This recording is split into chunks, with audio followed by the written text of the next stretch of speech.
moving on to the higher phylums, phylum Hemichordata.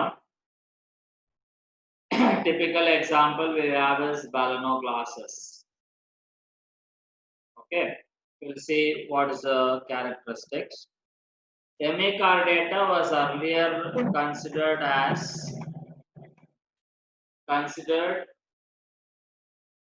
for the purpose of subphylum under phylum Chordata, but now it is placed under the separate phylum under non-Chordata. So understand this, it is like a connecting link between the phylums of chordates and non-chordates. Because it was a subphylum under the phylum Chordata, but now it is placed as a separate phylum under non-chordata. This phylum consists of small group of worm-like marine animals with organ system level of organization. They are bilaterally symmetrical, triploblastic, and coelomate animals. So there is organ system. They have the presence of organ systems. And secondarily, they are bilaterally symmetrical. They can be cut into two equal halves in one particular plane. So you understand this? It is cut the organism into two equal halves in only one particular plane. And triploblastic, they have the presence of three germ layers: outer ectoderm, middle endoderm, and inner. Outer ectoderm, middle mesoderm, and inner endoderm.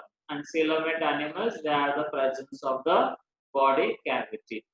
I am repeating in all the phylums because I wanted to make familiar with the terms. The body is cylindrical, is composed of an anterior proboscis, a collar, and a long trunk. So if you see the first slide, you can see the division of the body.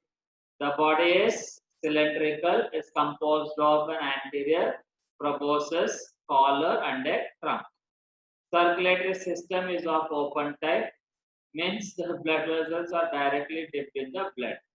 Respiration takes place through gills. Excretory organ is proboscis gland. Means it's a special type of gland which is present in only this particular phylum. Sexes are separate, which means that you can identify male and female organism. Fertilization is external, that is, the male and female reproductive units are shed in the environment. There they meet and they develop. Development is indirect, that is, they have the presence of a larval stage. Examples: Balanoglossus and Sacoglossus. Balanoglossus and Sacoglossus. So this is a very simple type of organism. Phylum Chordata. Phylum Chordata is having the following features. Important features of phylum Chordata, very important. You have to remember this because whenever you come across phylum Chordata, the following 5 features are very, very important. Presence of notochord,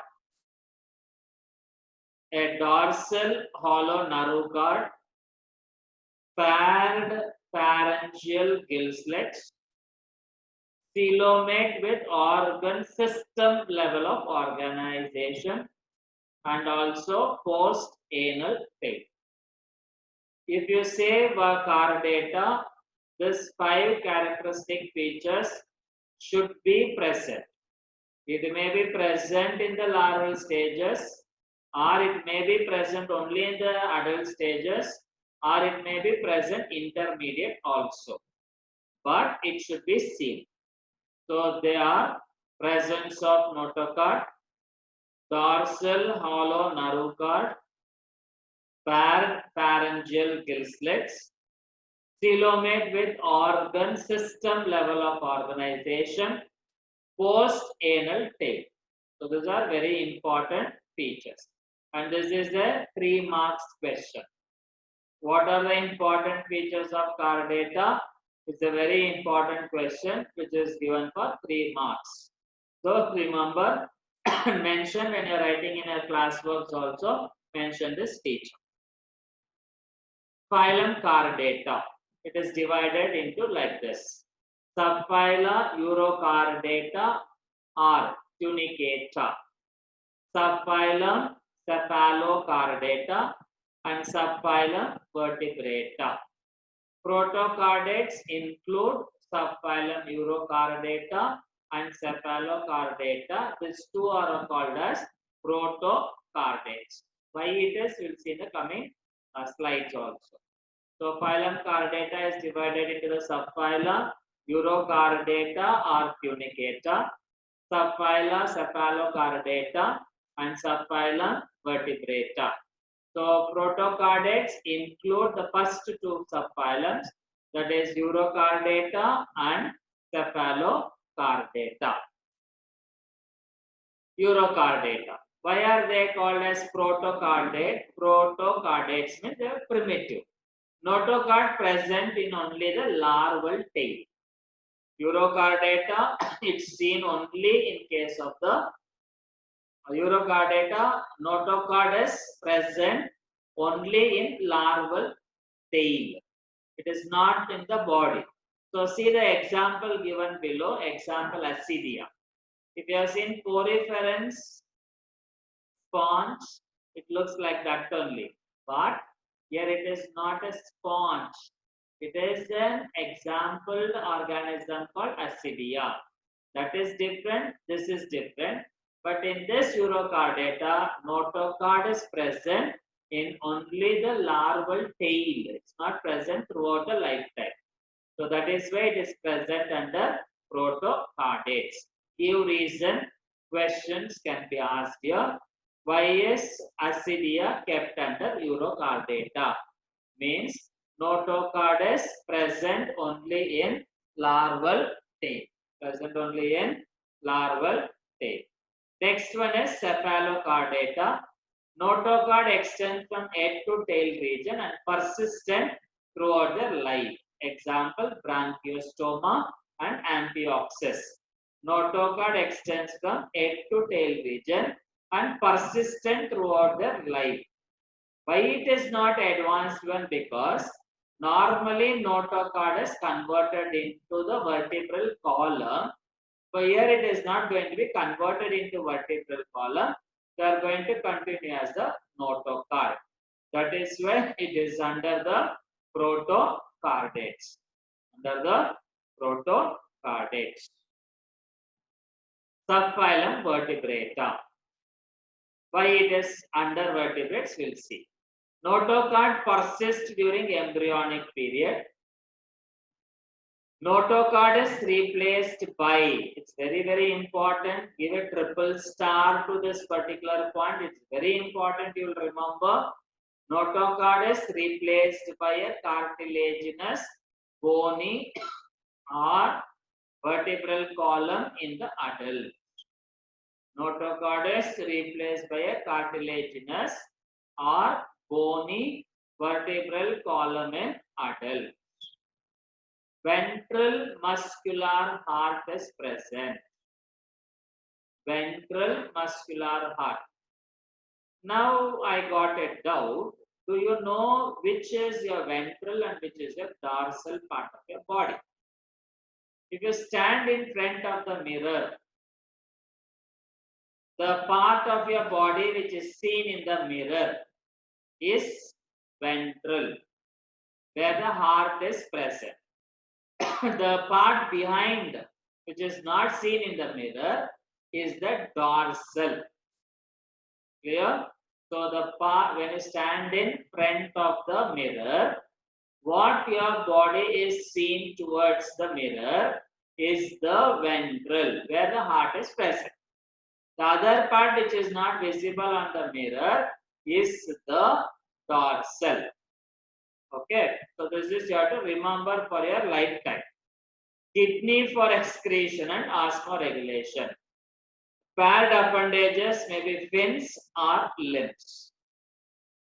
All vertebrates are chordates, but all chordates are not vertebrates because certain features which may be missing, they cannot be included under the subphylum Vertebrata. Clear? Notochord persists during embryonic period. Notochord is replaced by cartilaginous or bony vertebral column in the adult. Ventral muscular heart is present. Kidney for excretion and osmoregulation. Paired appendages may be fins or limbs. All vertebrates are chordates, but all chordates are not vertebrates. Classes of vertebrata. We have Cyclostomata, Chondrichthyes, Osteichthyes. Chondrichthyes and Osteichthyes, they belong to phylum class Pisces. Pisces is nothing but fishes. Okay. Amphibia, Reptilia, Aves, and Mammalia. So classes of vertebrata, Cyclostomata, Chondrichthyes, and Osteichthyes belong to class Pisces. Chondrichthyes is a cartilaginous fish. Osteichthyes is a bony fish. Amphibia, Reptilia, aves, and mammals. Thank you. So as I told you in the last video, I will be sharing you question assignment. But what I have done this week, screen only I am going to share with you. So I will not be sharing the assignment in the WhatsApp group for this session. See here the questions. Session 8, Animal Kingdom, Week 3, assignment of PU1. Write a note on hemichordata. Mention the important features of chordata. Write the differences between urochordata and cephalochordata. Write the characteristics of subphylum Vertebrata. Mention the classes of vertebrate. So it is a simple session this time. I think you would have understood. And here and there where I told you 1 marks, 2 marks, 3 marks, compulsorily note that in your classworks also. Because after some time videos won't be available for you to view. But what I have explained, you are hear to it correctly and also make it a note of habit to write where 1 mark questions, 2 mark questions, 3 mark questions, 5 mark question. In some places I would have told you starred question and here there give underlines that 100% you have to keep it ready. Okay.